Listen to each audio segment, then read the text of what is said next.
গোলাঘাটৰ চৰকাৰী বেজবৰুৱা উচ্চতৰ মাধ্যমিক বিদ্যালয়ৰ স্পৰ্টছ কমপ্লেক্সত অনুষ্ঠিত হোৱা সভাখনত জিলাৰ কেইবাটাও গুৰুত্বপূৰ্ণ বিষয়ত আলোচনা আৰু সিদ্ধান্ত গ্ৰহণ কৰা হয়। সভাত জিলাৰ সকলো শাখাৰ সভাপতি, সম্পাদক তথা কাৰ্যকৰী সমিতিৰ বিষয়ববীয়াসকল উপস্থিত থাকে। লগতে সাংগঠনিক দিশৰ ওপৰত কেইবাটাও গুৰুত্বপূৰ্ণ সিদ্ধান্ত লোৱা হয়। লগতে অহা ১ নৱেম্বৰৰ পৰা আঠখেলীয়া শাখাত অনুষ্ঠিত হ'বলগা সদৌ অসম ভিত্তিত জনগোষ্ঠীয় নাট সমাৰোহ সাফল্যমণ্ডিত কৰিবৰ বাবে এখন শক্তিশালী অভ্যৰ্থনা সমিতি গঠন কৰাৰ উদ্দেশ্যে আহ্বায়ক সমিতি এখনো গঠন কৰি দিয়া হয়। আনহাতে একেদিনাই দুপৰীয়া আহাৰৰ পিছত একে স্থানতে অনুষ্ঠিত হয় অসমৰ নাট্য সন্মিলনৰ কামপীঠ মণ্ডলৰ সাধাৰণ সভা। অসম নাট্য সন্মিলনৰ কামপীঠ মণ্ডলৰ সভাপতি মনোজ কুমাৰ বৰদলৈয়ে পৰিচালনা কৰা সভাত কেন্দ্ৰীয় কাৰ্যকৰী সভাপতি মৃগেন চন্দ্ৰ বৰা উপস্থিত থাকে।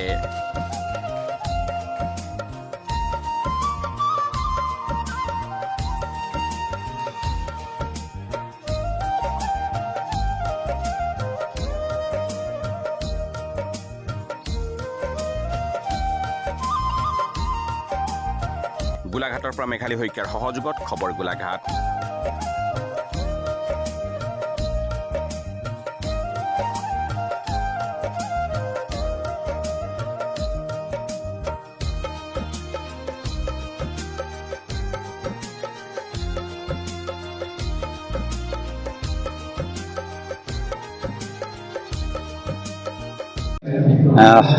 আজি অসম নাট্য সন্মিলন কামপীঠ মণ্ডলৰ প্ৰথমখন কাৰ্যনিৰ্বাহক সভা অনুষ্ঠিত হৈছে। এই কামপীঠ মণ্ডলৰ প্ৰথম কাৰ্যনিৰ্বাহক সভাখনেই উদ্যোক্তা হিচাপে উদ্যোগ গ্ৰহণ কৰিছে গোলাঘাট জিলাৰ সদৰ শাখাৰ আতিথ্যত, আৰু গোলাঘাট জিলা সমিতিয়ে ইয়াৰ উদ্যোগ গ্ৰহণ কৰিছে। আৰু ইয়াৰ পাছতেই আমি খন্তেক সময়ৰ পাছতেই সাধাৰণ পৰিষদৰ সভা অনুষ্ঠিত কৰিম। আৰু এই সাধাৰণ পৰিষদৰ সভাত প্ৰায় 8খন জিলাৰ আমাৰ কামপীঠ মণ্ডলৰ অন্তৰ্গত যিমানকেইখন জিলা আছে, জিলাৰ প্ৰতিনিধিসকল সমবেত হৈছেই। খন্তেক সময়ৰ পাছতে আমাৰ সাধাৰণ পৰিষদৰ সভা অনুষ্ঠিত হ'ব। ইয়াত আমাৰ কাৰ্যকৰী সভাপতি মৃগেন বৰা ডাঙৰীয়া উপস্থিত হৈছেই। খন্তেক সময়ৰ পাছতে আমি সাধাৰণ পৰিষদৰ সভাত আমি কিছুমান সিদ্ধান্ত গ্ৰহণ কৰিম, আৰু কিছু আমাৰ সাংগঠনিক কথা বতৰা আছে, কথা বতৰা আমি আগবঢ়াম। প্ৰথমখন কাৰ্যনিৰ্বাহক সভা অনুষ্ঠিত হ'ল, আৰু ইয়াৰ পিছতে আজি কামপীঠ মণ্ডলৰ কাৰ্যনিৰ্বাহক সভা আৰু সাধাৰণ পৰিষদৰ বৈঠক ইয়াত অনুষ্ঠিত হৈ আছে। আমি গোলাঘাট জিলা সমিতিয়ে কেন্দ্ৰীয় কাৰ্যসূচী এক ৰূপায়ণৰ বাবে সিদ্ধান্ত গ্ৰহণ কৰিছোঁ।